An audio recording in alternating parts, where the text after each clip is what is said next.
Magandang umaga mga karesiklo. Mayroon naman po tayo gagawin dito, isang blender shake take 3 take. Ayan, paggawa po sa atin ng isang mabuting customer. Ayan, ang issue niya ay no power. Okay, buksan ko muna siya kung anong ayaw ko lang ibuksan.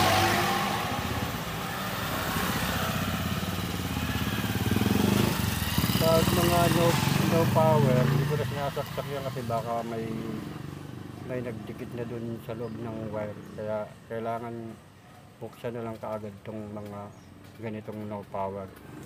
Okay, buksan ko muna. Okay mga karesiklo, buksan na natin to.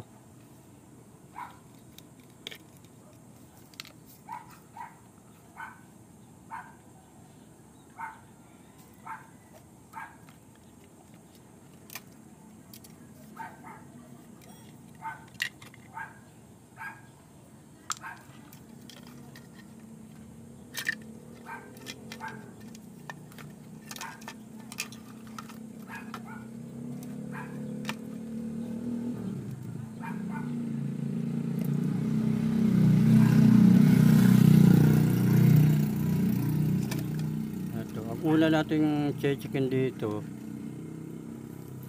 yung line cord.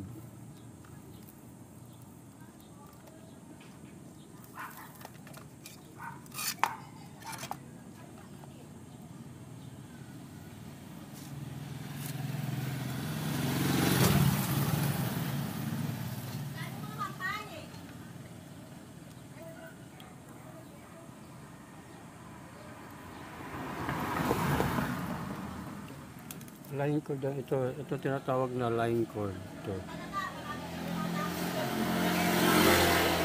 Tingnan natin kung buo. Dami mo naman kanin. Marami pala kayong kumakain. Dapat marami rin kayo nagkakain.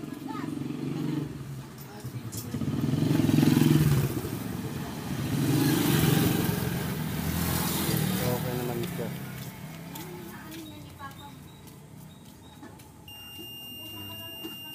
Okay naman yung line cord nito. Ngayon susunod natin yung motor. Itong motor na to.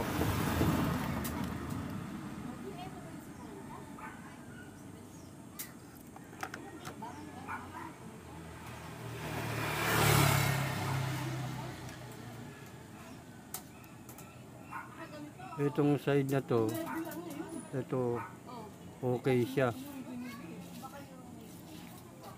Pagdating dito sa kabilang side, ito may sira. Kadalasan kasi lang ito fuse, pumuputok yung fuse na sisira. Oh, wala oh. Ayun, dami malunggay. Okay. Yan siya. Ito, pakita ko sa inyo yung fuse na putol.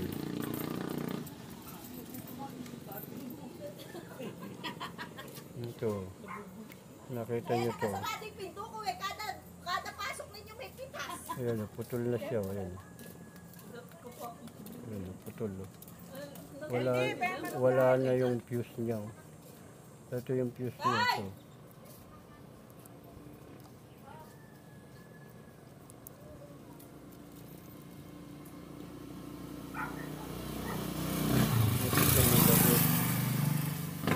Ito, lagot to.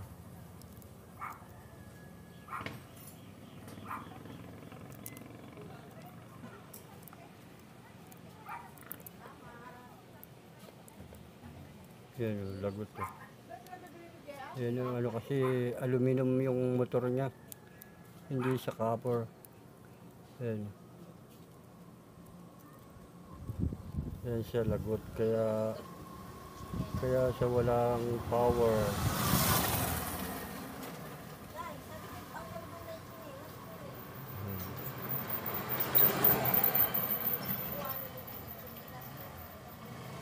Yan lang ang naging problema niyan, fuse. Okay, pakita ko sa inyo pag gano'n na. Okay mga Nakabit ako ng- karisiklo. Mukhang hindi natin masasagip ang blender na to. Kasi marami siyang naputol. Kala ko isa lang ang putol. Tapos nung chinek ko yung isa, putol din. Ang problema sa pagkaputol ng isa ay sagad. Sagad sa malalim. Ito. Ito, napakalalim. Ngayon, tinulay ko siyang sungkitin.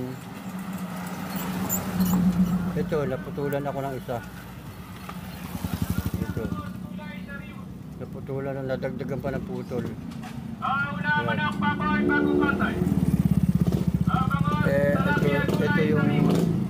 Ito yung dapat mahabol kanina ng isa. Ulaman ang baboy bagong katay. At talapia bangos kulay sariwa. Itong isang piraso na to. Ulaman ang baboy bagong katay. Mukhang ano siya eh, na balutan ng gusto ng barnes. Kaya hindi na siya makadukot-dukot. Kaya yun, nagkaroon uli ng panibagong putol.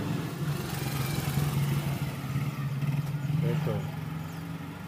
Kaya bigo po tayo dito sa ating ginagawang blender. Sinabi ko na to sa may-ari na hindi na maayos yung blender kasi sagad yung pagkaputol. Sabi ko, papalitan na to ng motor. Sabi niya, wag na lang daw palitan ng motor. Ibalik na lang daw sa dati, pull out na lang. Ayan po ang ating masakit na pangyayari. Dito po, sa amin po okay lang po yung mga ganito na may naayos, may hindi. Kasi ganun po talaga eh. Kaya lang yung nauubos ang oras namin sa paghahanap ng mga sira nito, pagbubuting-ting, pagtanggal dito sa case. Tapos nung nahanap na namin yung sakit at hindi namin na-remedyohan, pag sinabi namin sa may-ari, bigla sila magsasabi, sige pull out nyo na lang, ibalik nyo na lang sa dati, ikabit na lang daw dito sa case. Tapos